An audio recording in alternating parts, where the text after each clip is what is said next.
Hi folks, Sam with Salem Kettlebell Training here. If you haven't subscribed to the Salem Kettlebell YouTube channel, go ahead and do so. Click the subscribe link below.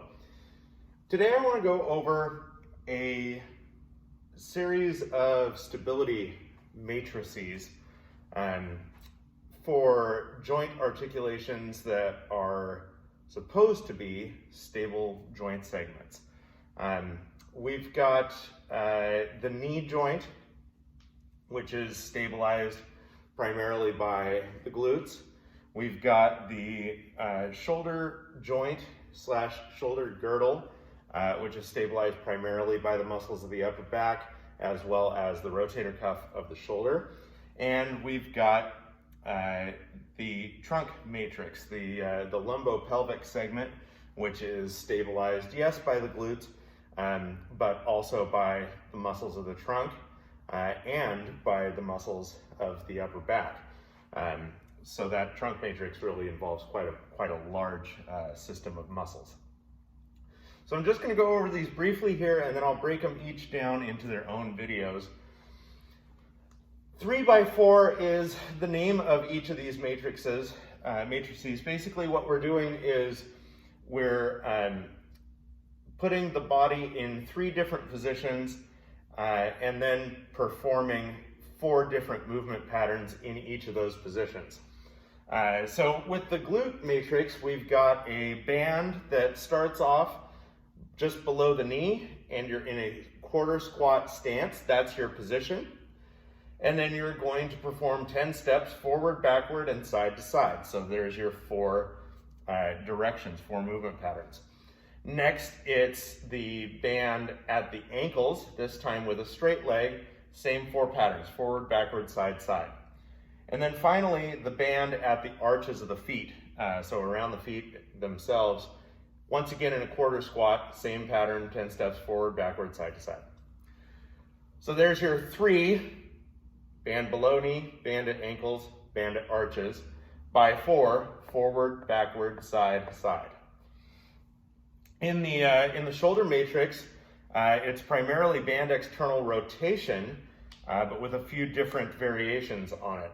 So we've got your 3 positions, 20 degrees of abduction, so just off to the side, about 20 degrees, 80 degrees of abduction, and then 80 degrees of flexion, so coming out in front of the body to about 80 degrees. Not quite parallel to the floor, about 80 degrees.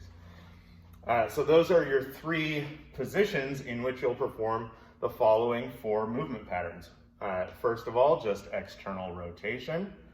Second, a walkout in which you hold this externally rotated position and then move away from the anchor point of the resistance while maintaining this same position. So the increase in tension doesn't pull you out of this position.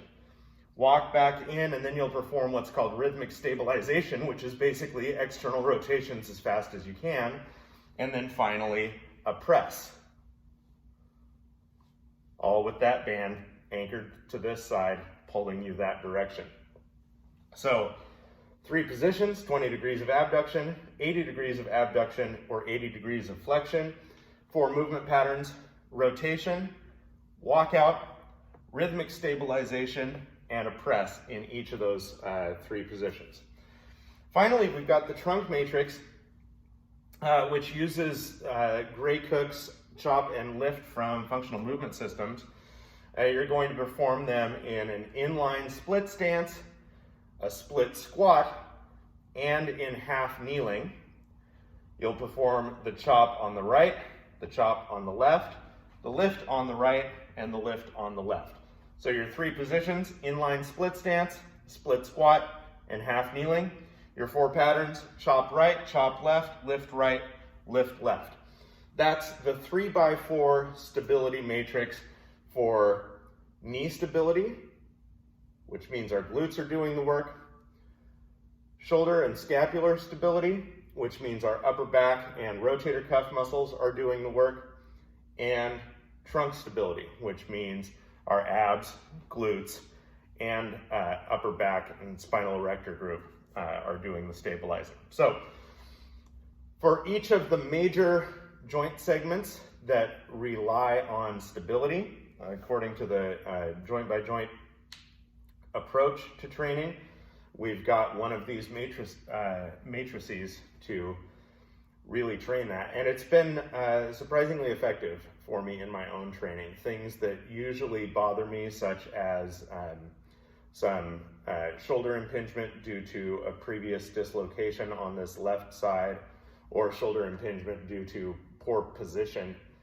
on this side, are not symptomatic anymore. My trunk stability, which oftentimes leaves my low back feeling a little bit rocky after, say, a heavy deadlift workout or one-arm kettlebell snatches, that low back rockiness is gone. I can attribute that to this trunk matrix, I think. And then knee instability, particularly on my left side, with the band work that's putting a load on my glutes, I'm really starting to see some improvement there.